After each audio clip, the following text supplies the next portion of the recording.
Welcome to ফ্লরেন্স mathematics. আজকে আমাদের revision সেশনের পার্ট 19। তো আগের পার্ট 18-এ আমি যে টপিকটা শুরু করেছিলাম সেটা হচ্ছে D of first order and first degree, তার পার্ট বি এর 4টা অঙ্ক আমাকে প্রণয় বলেছিল। তো সেই রিলেটেড আমরা 4টা অঙ্ক ছিল, কি কি ছিল না 9, 10, 12 আর 13, রাইট? তো 9 আর 10টা আমি ধরে ধরে বোর্ডে করিয়ে বুঝিয়ে দিয়েছি, ঠিক আছে? তো 12 আর 13-এর অঙ্কটা আমি খাতায় করা রয়েছে, তো সেখান থেকে আমি বুঝিয়ে দেবো। আমার মনে হয় তোমার কোনো অসুবিধা হবে না। আর তবুও যদি তোমার অসুবিধা হয় আমাকে তুমি বলবে, কারণ এই যে দেখতে পাচ্ছ 12-এর অঙ্কটা cos x plus Y dy রয়েছে, এটাতে সাইন দিয়ে আমি অলরেডি বুঝিয়ে করিয়ে দিয়েছি, ঠিক আছে? তো আই হোপ দ্যাট তোমার অসুবিধা হবে না। তবুও তোমাকে বোঝানোর পরে আমি আরেকটা সাজেশন দেব। যাই হোক, আগে বুঝিয়ে দিই, ঠিক আছে? দেখো, খুব ভালো করে দেখবে 12-এর অঙ্কটা কি দিয়েছে। ফার্স্টে দেখো দিয়েছে cos x plus Y dy equals to dx। তো এই ধরনের অঙ্কে আমি কি বলেছিলাম প্রথমেই, যে আমরা x প্লাস ওয়াই যেগুলো রয়েছে এগুলোকে z ধরবো, মানে সামথিং সেখানে কোনো একটা ফাংশন থাকবে যেগুলোকে আমরা z ধরে পর পর আমরা এগোতে পারি। তাতে কি হয় না, তাতে আমাদের সুবিধাটা এটাই হয় যে আমাদের ফাংশনগুলো কোনো কমপ্লিকেটেড হয় না, সেখানে একটা ইজিলি আমরা সলভ আউট করতে পারি। তারপর সেটাকে কি করলাম, সাবস্টিটিউট করে দিলাম, যখন লাস্টে আমরা আনসার চলে এলো। তো এরপর একই রকমভাবে এখানেও দেখো dy by dx equals to কি আসছে, তাহলে 1 by cos x plus y, ঠিক আছে? এরপর কি ধরেছি, এক্স প্লাস ওয়াইটা জেড ধরে নিয়েছি। তাহলে এক্স প্লাস ওয়াইটাকে যদি আমরা জেড ধরে নিই তাহলে ডিফারেন্সিয়াল করলে কি আসছে, 1 plus dy by dx equals to dz by dx. তাহলে ডিওয়াই বাই ডিএক্স আসছে ডিজেড বাই ডিএক্স মাইনাস 1।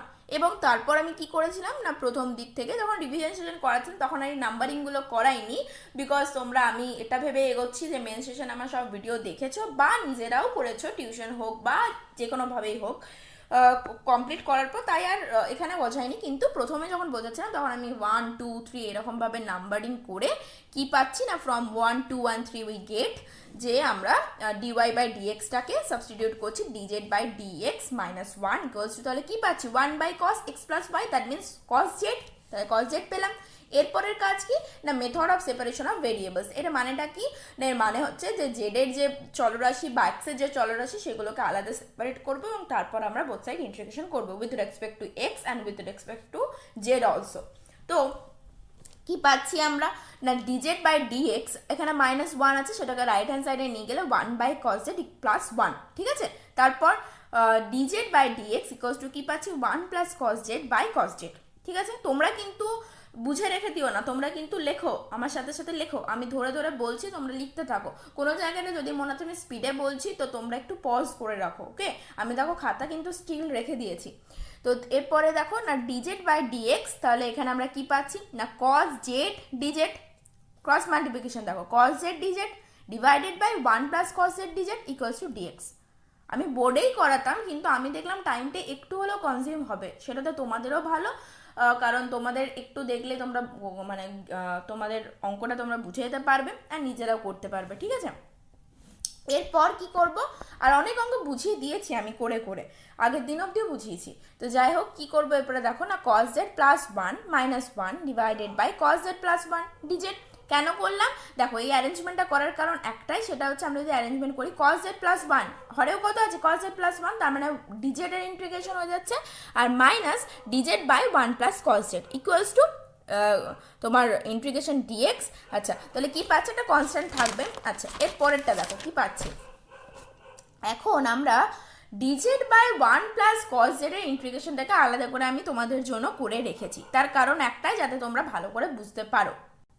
দেখো cos 2 থিটার যে ফর্মুলা সেটা আমরা কেন এখানে আমি অ্যাপ্লাই করেছি, তোমরা এই অঙ্কটা শুধু এখানেই নিয়ে আমাদের স্পেশাল ফর্ম অফ ফাংশনসের যে ইন্টিগ্রেশনগুলো করেছিলাম সেখানেও আমরা পেয়েছিলাম, ঠিক আছে?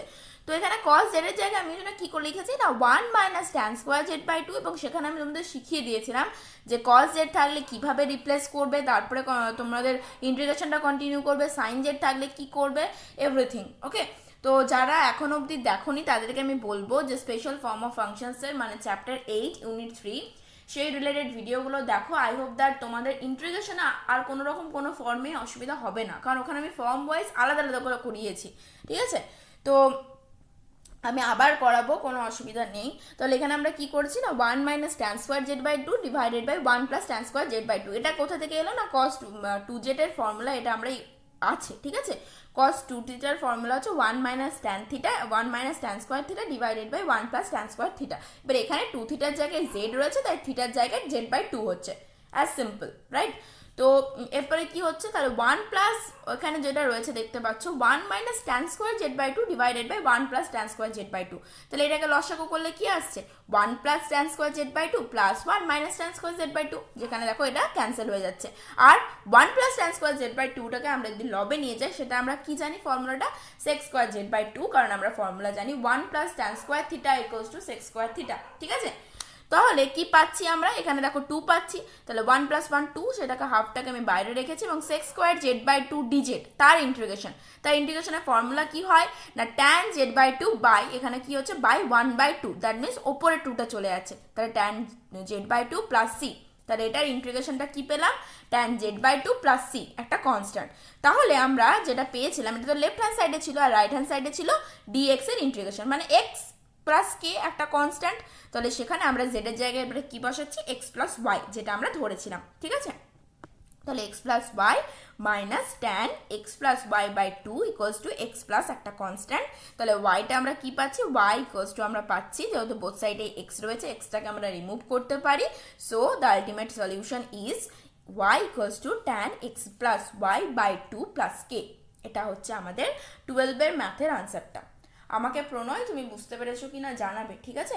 আর যেটা বলছিলাম, তোমার যদি এখানে বুঝতে ধরো বুঝে গেছো বা মনে হচ্ছে আরেকবার পেলে ভালো হতো, তুমি আমাকে মেসেঞ্জার বা মেলে যেখানেই হোক তুমি আমাকে বলবে, আমি তোমাকে ফটো তুলে পাঠিয়ে দেবো, ঠিক আছে, কোনো অসুবিধা নেই। আর বুঝে গেলে তো খুবই ভালো, সেটাও জানিও। আচ্ছা, এরপর আমরা 13 অঙ্কটাই চলে যাই, ঠিক আছে। 13 অঙ্কটা কি দিয়েছে দেখো না, tan inverse dy by dx equals to x plus y. তাহলে এখানে ডিওয়াই বাই ডিএক্সটা কি হচ্ছে, ট্যান এক্স প্লাস ওয়াই। এবার সাইনের ক্ষেত্রে করেছিলাম বলে আমি এখানে কসের আর ট্যান, তাহলে আজকে আমরা কস আর ট্যান এই দুটোও করে নিলাম, ঠিক। তাহলে কি আসছে না, ডিওয়াই বাই ডিএক্স আসছে ট্যান এক্স প্লাস ওয়াই। আবার কি করছি, এক্স প্লাস ওয়াইটাকে জেড ধরছি, দেন ডিফারেন্সিয়াল করছি, এবং কি পাচ্ছি না, ডিজেড বাই ডিএক্সটা পাচ্ছি আমরা 1 প্লাস ডিওয়াই বাই ডিএক্স। তারপর ফ্রম 1 2 3 এই ইকুয়েশন দিতেও পারো, নাও দিতে পারো, কোনো অসুবিধা নেই, নিজে বুঝলেই হবে। তো এরপর আমরা কি করছি দেখো, এখানে না সাবস্টিটিউট করে দিচ্ছি, তাহলে কি পাচ্ছি না, ডিজেড বাই ডিএক্স এখানে চলে আসি ট্যান জেড প্লাস 1 পাচ্ছি, ঠিক আছে। এরপর method of separation of variable.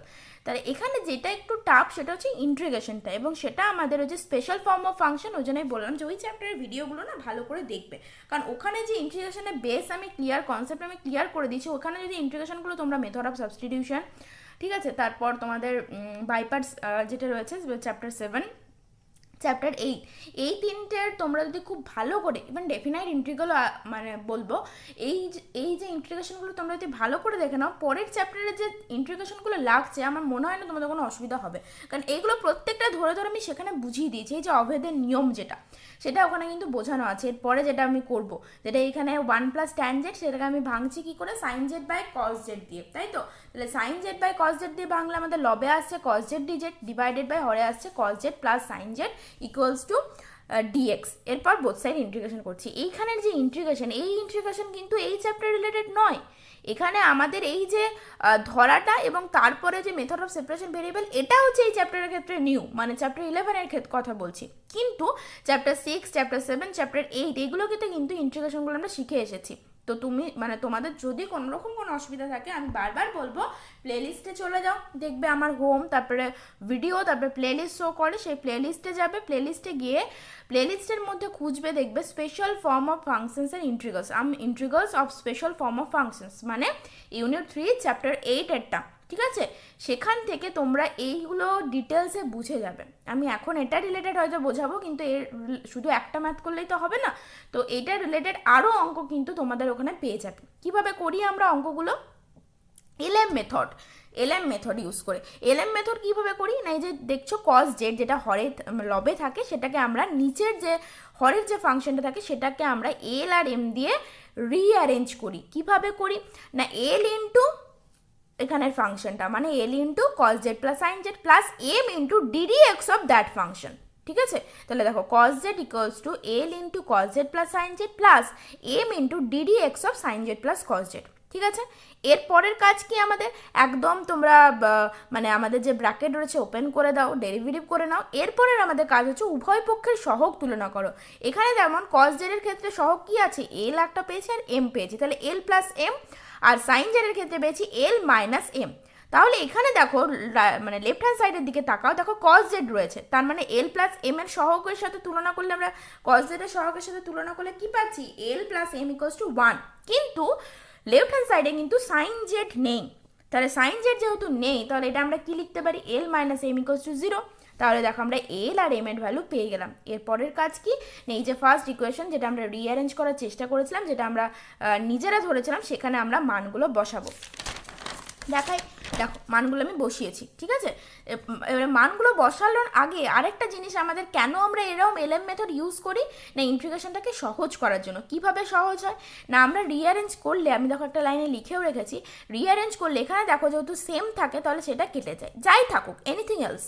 তো এখানে যেমন এই ম্যাথটার ক্ষেত্রে sine z plus cos z হচ্ছে, সেটা কেটে যাচ্ছে, তাহলে ইন্টিগ্রেশন কার ওপর হচ্ছে, এল এর ওপর, তাহলে এল ডিজেড এর ওপর ইন্টিগ্রেশন প্লাস তারপরেরটাতে আবার কি হয়ে যায় না, এখানে যে ইন্টিগ্রেশনের মানে এখানে যে ফাংশনটা রয়েছে, ঠিক আছে, এখানে যে ফাংশনটা রয়েছে আর আমাদের লবে যে ফাংশন রয়েছে সেটা কিভাবে পাই আমরা, এটার ইন্টিগ্রেশন করে, সরি এটার ডেরিভেটিভ করে, ঠিক আছে। আবার তার ফর্মুলা আমরা কিন্তু জানি, আমরা জানি যে ওপরে লবে যদি নিচে হরে যে ফাংশনটা রয়েছে তার ডেরিভেটিভ যদি লবে থাকে তাহলে তার ফর্মুলাটা হয় log mod F of x. তাহলে এখানে log mod cos x plus sine Z, এই জন্যই এলএম মেথড ইউজ করা, যাতে আমাদের ক্যালকুলেশনটা ইজি হয়ে যায় এবং যাতে আমরা এই মেথডটাকে ইউজ করে আমরা খুব ইজিলি সলভ আউট করতে পারি ম্যাথগুলো। তাহলে এখানে এল ইন্টু এল এর মানটা হাফ আর এম এর মানও হাফ, আর ডিজেড এর ইন্টিগ্রেশন কী হবে, জেড, আর এখান থেকে ইন্টিগ্রেশন করেই দিয়েছি।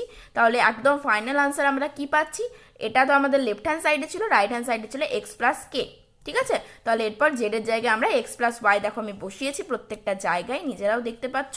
তারপর আমরা কি করেছি, 2 দিয়ে আমরা রাইট হ্যান্ড সাইডে মাল্টিপ্লাই করে দিচ্ছি, যখন এখানে হাফ কমন নেওয়া যাচ্ছে, ঠিক আছে। তাহলে কি পাচ্ছি, ultimate answer log mod cos x plus y plus sine x by y, sorry x plus y equals to, এখানে এক্স প্লাস ওয়াই ছিল সেগুলোকে আমি রাইট হ্যান্ড সাইডে নিয়ে গেছি, তাহলে এক্স মাইনাস ওয়াই প্লাস 2কে, ঠিক আছে। এরপর লগটাকে আমরা ওঠাতে গেলে কি করতে পারি, ই টু দি পাওয়ার নিয়ে আসতে পারি, তাহলে e to the power x minus y into e to the power 2কে। কেন, কারণ ই টু দি পাওয়ার গোটা ফাংশন যদি আমাদের প্লাসে থাকে তাহলে আমরা এক্সপ্যান্ড ইন্টু হিসেবে করতে পারি। এর আগে রিভিশন সেশনের পার্ট 18-এ আমি এইগুলো ইন ডিটেলস বুঝিয়েছি, তার জন্য আমি এইভাবে খাতায় এই পরেরটা পার্টটা করলাম, ঠিক আছে। তাহলে আলটিমেট আনসার আমরা পাচ্ছি, এখানে ই টু দি পাওয়ার 2কে আমরা আরেকটা কনস্ট্যান্ট নিয়ে নিতে পারি, এখানে যেহেতু কে নিয়েছি তাই সি নিয়ে নিয়েছি আমি। তাহলে এখানে আমরা লিখছি cos x plus y plus sine x plus y equals to C into e to the power x minus y, ঠিক আছে। তাহলে খাতা থেকে বোঝালাম, আশা করছি বুঝতে কোনো অসুবিধা হয়নি। তোমরা আমার বলার সাথে সাথে লেখো। আজকে এমনিতেও বছরের প্রথম দিন 2021, happy new year to all of you. সবার এই বছর খুব খুব ভালো কাটুক এবং তোমাদের এই ইয়ারটা খুবই ভাইটাল, কারণ তোমরা এইচএস এক্সাম দিতে চলেছো। তাই আমি চাইবো যে তোমরা সবাই খুব ভালো রেজাল্ট করো, এবং ভালো রেজাল্ট করতে গেলে আমি বারবার বলেছি তোমাদেরকে কিন্তু খুব প্র্যাকটিস করতে হবে। এবং আমাকে কোনো রকম কোনো অসুবিধা হলে আবার বলছি, এই বছরের শুরুতে আমাকে বলবে, কোনো অসুবিধা নেই। আমি প্রত্যেকটা ম্যাথ ধরে ধরে করানোর চেষ্টা করি, তোমরা নিজেরাও দেখেছো। যাই হোক, এই বছর সবার খুব ভালো কাটুক। তোমাদের যেহেতু এইচএস আছে, আমি চাই এইচএসটাও খুব খুব খুব ভালো রেজাল্ট করো। ওকে, হ্যাপি নিউ ইয়ার।